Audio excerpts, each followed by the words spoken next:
चुनाव से पहले बसपा को लगा झटका तो आप में मचा कोहराम, कई नेता कांग्रेस में हुए शामिल। नमस्कार, शासन पक्ष में आपका स्वागत है। मैं हूं आपके साथ डीपी ओझा।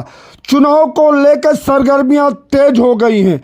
उचित सम्मान न मिलने से कार्यकर्ता भी ढूंढ रहे हैं किस पार्टी में मिलेगा सम्मान। शिव विहार वार्ड से पूर्व बसपा प्रत्याशी रजनी सूर्यवंशी और मुस्तफाबाद वार्ड से निगम पार्षद मारूख खान अपने दर्जकों समर्थकों के साथ कांग्रेस प्रत्याशी अली मेहदी का समर्थन करते हुए कांग्रेस में हुए शामिल। सभी को दिल्ली प्रदेश कांग्रेस कार्यालय में प्रदेश अध्यक्ष देवेंद्र यादव ने कांग्रेस का पटका पहनाकर सभी का स्वागत करते हुए कांग्रेस में किया शामिल। देखिए, कांग्रेस का परिवार बढ़ रहा है लगातार और कांग्रेस मजबूत हो रही है। पिछले कुछ समय जरूर हमने थोड़ा सा कष्टदायी समय देखा, लेकिन आज पिछले 6 महीने से मुझे एक बात का एहसास जरूर है कि दिल्ली की जनता का अगर किसी में विश्वास है तो वो कांग्रेस में विश्वास है। और उसी के चलते आज मारूफ भाई जो 2 बार के काउंसलर रहे और हमारी बहन रजनी जी और उनके बहुत सारे साथी आज पार्टी को ज्वाइन किया है। मैं उनका स्वागत करता हूं और मुझे पूरा विश्वास है इनके आने से हमारी पार्टी मजबूत होगी और मुस्तफाबाद में और मजबूती प्रदान ये लोग करेंगे। रजनी सूर्यवंशी जी बहुत ताकतवर नेता हैं, सामाजिक आंदोलन के नेता है और मैं सामाजिक आंदोलन का आदमी हूं, तो मेरे साथ सामाजिक रूप से आज से नहीं 10-15 सालों से जुड़े ही हैं। मेहदी अली जी चुनाव लड़ रहे हैं, उनको जिताएंगे भी, कांग्रेस को मजबूत करेंगे।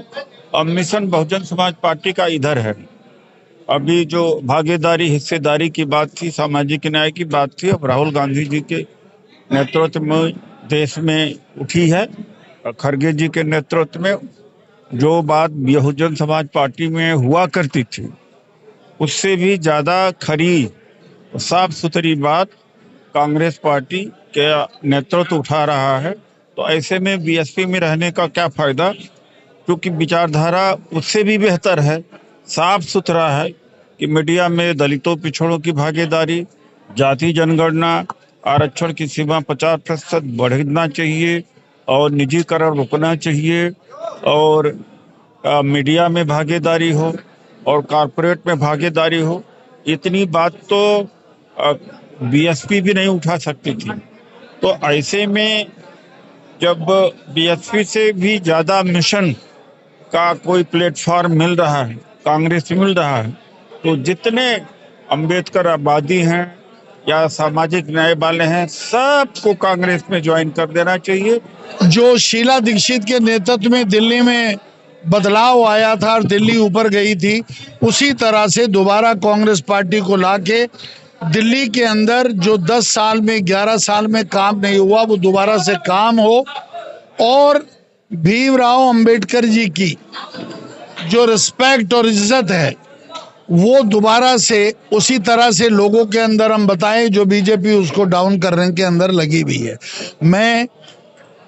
मुझे बड़ी खुशी है कि ये बेटी हमारे साथ आई है और कांग्रेस पार्टी और मैं और मेरा बेटा हम इनको पूरा सम्मान देंगे। बसपा छोड़ करके कांग्रेस में शामिल हुई, किस कारण से शामिल हुई?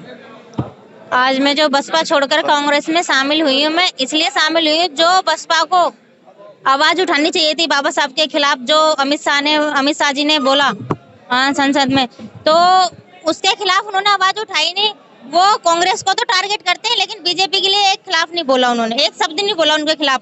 अभी 24 दिसंबर को धरना प्रदर्शन हुआ था, आकाश आनंद जी आए थे, मैं उसमें पूरी तरीके से भागीदारी करी। मैं अपने शिवविहार क्षेत्र से लेकर डीएम ऑफिस नंदनगरी तक पैदल गए, हमने पूरी रैली निकाली, तरीके से काम करा। लेकिन वो एक पार्टी बीएसपी पार्टी जिसका नेतृत्व एक बहन जी कर रही है, जिसकी राष्ट्रीय अध्यक्ष बहन जी है, उसके होने के बाद भी महिलाओं की वहाँ कोई भागीदारी नहीं थी। मंच पे एक महिला भी नहीं थी। मैं वहाँ खुद मौजूद रही, मेरा एक फोटो तक नहीं खींचा था आकाश आनंद जी के साथ में। फोटो की दूर की बात है, जब वहाँ से चल रहे थे पैदल तो ऐसा घेरा बनाया हुआ था सिर्फ पुरुषों का, युवा लड़कों का कि वहाँ पे कोई महिला या कोई लड़की बड़े बुजुर्ग कोई मिलना भी चाहे या फोटो या कुछ भी तो मिल नहीं सकती। मतलब महिलाओं की वहाँ उन्होंने बहुत दूरी बनाई हुई है, महिलाओं की, युवा लड़कियों की या जो भी है। तो ये सब मुझे अच्छा नहीं लगा बिल्कुल भी। मैंने कहा हम क्या सिर्फ ऐसे ही घूमते रहेंगे? हम अपने नेता से नहीं मिल सकते तो हम कहाँ जाएंगे? हम अपने नेता से हम खुद नहीं मिल सकते तो हम अपने समाज को या अपने घर में या अपने परिवार से, अपने गली मोहल्ले से बुजुर्ग महिलाएं या किसी को क्या मिलवा सकते हैं? तो मुझे ये सब अच्छा नहीं लगा। वहाँ पे महिलाओं की भागीदारी होनी चाहिए थी, वो नहीं है। सिर्फ शिव विहारी नहीं, हमारा दयालपुर भी और दूसरा एरिया, उसमें हमें बहुत ताकत दी है, क्योंकि मेरी बहन रजनी सूर्यवंशी जी दलितों की एक बहुत मजबूत आवाज है। और मैं तो ये कहूँगा कि दलित और माइनॉरिटी कहीं जुदा नहीं है। हम शान से, जितने इस देश के अंदर माइनॉरिटी समाज के लोग हैं, वो शान से जय भीम का नारा लगाते हैं। हम लोग शान से जय भीम का नारा लगाते हैं। और मैं कहता हूँ, बाबा साहब की वजह से आज हम इन कदमों पे चल पा रहे हैं। मैं बाबा साहब को नमन करते हुए ये कहता हूँ कि बाबा साहब नहीं होते तो हमारा वजूद नहीं होता। आज हम लड़ाई लड़ रहे हैं, खुल के जी रहे हैं बाबा साहब की वजह से। और मुझे खुशी है, मेरी बहन बाबा साहब के आदर्शों पे चलते हुए, बाबा साहब के आदर्शों को आगे ले जाते हुए, आदरणीय उदित राज जी के नेतृत्व में, आदरणीय देवेंद्र यादव जी के नेतृत्व में आज उन्होंने कांग्रेस पार्टी को ज्वाइन किया है। मैं अपनी बहन का शुक्रिया अदा करता हूँ। मुझे मेरी बहन ने उम्मीदवार होने के नाते बहुत ताकत दी है। लगता है कि मुस्ताबाद वार्ड के अंदर भाई मारूफ भाई के आने से भी अली मेहंदी मजबूत होगा, कांग्रेस पार्टी मजबूत होगी। इस अवसर पर कांग्रेस के वरिष्ठ नेता डॉक्टर नरेंद्र नाथ, डॉक्टर उदित राज, भीषम शर्मा, हसन अहमद, दानिश जी के अतिरिक्त भारी संख्या में कांग्रेस के पदाधिकारी व कार्यकर्ताओं के साथ साथ क्षेत्र के गणमान्य लोग भी उपस्थित रहे।